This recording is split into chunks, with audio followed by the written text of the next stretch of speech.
इस वक्त खैबर पख्तूनख्वा में इन्फेंट्री की और एफसी की 8 यूनिट्स डायरेक्टली इस वक्त जो सा है सर्च एंड रेस्क्यू और फ्लड रिलीफ ऑपरेशन में इन्वॉल्व हैं। एक जीबी में तो ये मुकम्मल टोटल 9 यूनिट्स बनती हैं।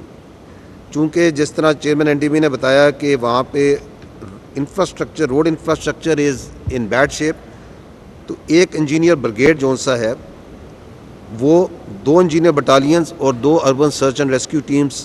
खैबर पख्तूनख्वा में और 2 इंजीनियर बटालियंस डेडिकेटेडली इन गिलगित बल्तिस्तान ये रोड ओपनिंग के ऊपर लैंडस्लाइड्स को रिमूव करने पे तैनात हो चुकी हैं और काम कर रही हैं। 3 मेडिकल की units in addition to the in situ resources वहाँ पे खैबर पख्तूनख्वा में और गिलगित बल्तिस्तान में इससे डिप्लॉयड हैं और उनके तहत 9 मेडिकल कैंप्स वहाँ पे ऑपरेट हो रहे हैं, जहाँ पे अभी तक 6304 से ज़्यादा जो हमारे साथी हैं, बहन भाई हैं, बच्चे हैं, उनको ट्रीट किया जा चुका है। जो वहाँ पे सर्च एंड रेस्क्यू का काम हो रहा है उसमें अभी तक 6903 जो हमारे बच्चे, बहन भाई और बुज़ुर्ग हैं उनको रेस्क्यू किया जा चुका है आर्मी की जो यूनिट्स हैं उनके ज़रिए। पहले भी अर्ज़ किया था कि चीफ़ की हदायत पे एक दिन का जो राशन है वो मुख्तस किया गया है। उसकी मैं डिटेल्स आगे ही बताऊंगा, which is amounting to 585 tons. Aviation, army aviation zone C है उसको भी डेडिकेटेडली लगाया गया है और वेदर परमिटिंग जोन सा है जितनी सॉर्टीज़ की जा सकती हैं, स्पेशली फॉर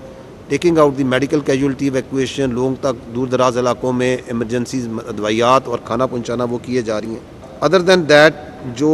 ब्रिजेज़ हैं, multiple bridges have been repaired, roads open की गई हैं। मैं आगे उनकी आपको थोड़ी डिटेल भी बताऊंगा। जो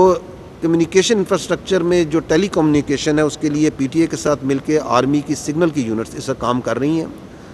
और वहाँ पे रिलीफ एफर्ट को सपोर्ट करने के लिए 2 रैपिड पैमकॉम और सेटकॉम यूनिट्स इस्टेब्लिश हो चुकी हैं, ये बुनेर, शांगला इन इलाकों में, और 16 बीटीएस टावर्स को रिपेयर किया जा सके, अब किया जा चुका है, ताकि जो सा किसी हद तक कम्युनिकेशन भी वहाँ पे इस्टेब्लिश हो सके, which is very essential for the welfare of the people also.